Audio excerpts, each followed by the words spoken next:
Hi hello నమస్తే.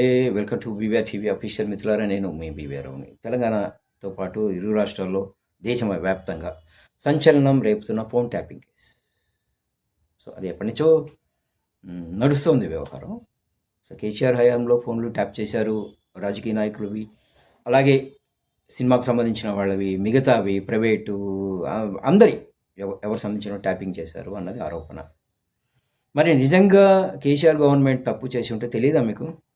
అధికారంలోకి వచ్చిన ప్రతిపక్షంలో ఉన్నప్పుడు అంటే ఓకే, కాంగ్రెస్ పార్టీ అధికారంలోకి వచ్చిన తర్వాత మీకు తెలియదండి? మీ ఇంటెలిజెన్స్ ఏం చేస్తుంది? ఎవరు తప్పు చేసి లోపలేయాలండి తీసుకెళ్ళి. విచారణ, సిట్ విచారణ, ఎంక్వైరీలు, భయపెట్టడానికా ఇవన్నీ? సరే పోనీ, అలాగే కేంద్రంలో బీజేపీ గవర్నమెంట్ ఉంది కదా అధికారంలో, వాళ్ళు కనుక్కోలేరా నిజంగా ఫోన్ ట్యాపింగ్ అయింది ఏంటి? మరి సెంట్రల్ ఇన్వెస్టిగేషన్ సంస్థలు ఉంటాయి కదా, ఎంక్వైరీ చేయించి లోపలేయచ్చు కదా. తప్పు చేసిన వాడు కేసీఆర్ కావచ్చు, కేటీఆర్ కావచ్చు, హరీష్ కావచ్చు, ఇంకొకరు ఎవరైనా సరే లోపలేయండి. ఎందుకు ఈ దోబూచులాట? ఎందుకు? ఎవరిని కన్ఫ్యూజ్ చేయడానికి, ఎవరిని మభ్యపెట్టడానికి ఈ ఆటలు, ఈ డ్రామాలన్నీ ఆడుతున్నారు? ఎస్, మీకు తెలిసింది కదా, తెలుస్తుంది కదా, కనుక్కోలేరా మాత్రం ఎవరు ట్యాప్ చేసింది ఏంటి, ఏం కథ?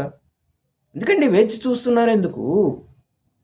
ఎంక్వైరీ పేరు మీద భయపెట్టడం, రాష్ట్రాన్ని అంతా అతలాకుతలం చేయడం, అంటే డైవర్ట్ ఆ ఇష్యూ మీదకి ప్రజలందరూ ఆలోచించడం, మీరు చేయాల్సిన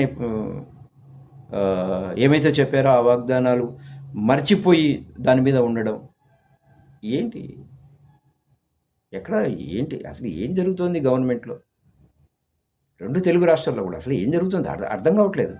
పాలన ఏంటి? పాలన ఎక్కడ పెట్టారు? ఎత్తి పక్కన పెట్టారా? అటకెక్కిచ్చేశారా?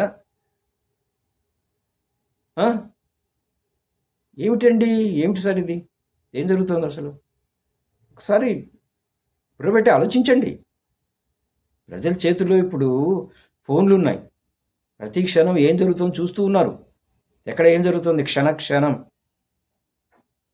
సో మీరు ఎవరు ఎన్ని డ్రామాలు ఆడినా తెలిసిపోతుంది, దాచుకోలేరు మీరు. ప్లీజ్, ప్రజా ఏదైతే ఉందో ఆ పాలన మీద దృష్టి పెట్టండి ప్లీజ్.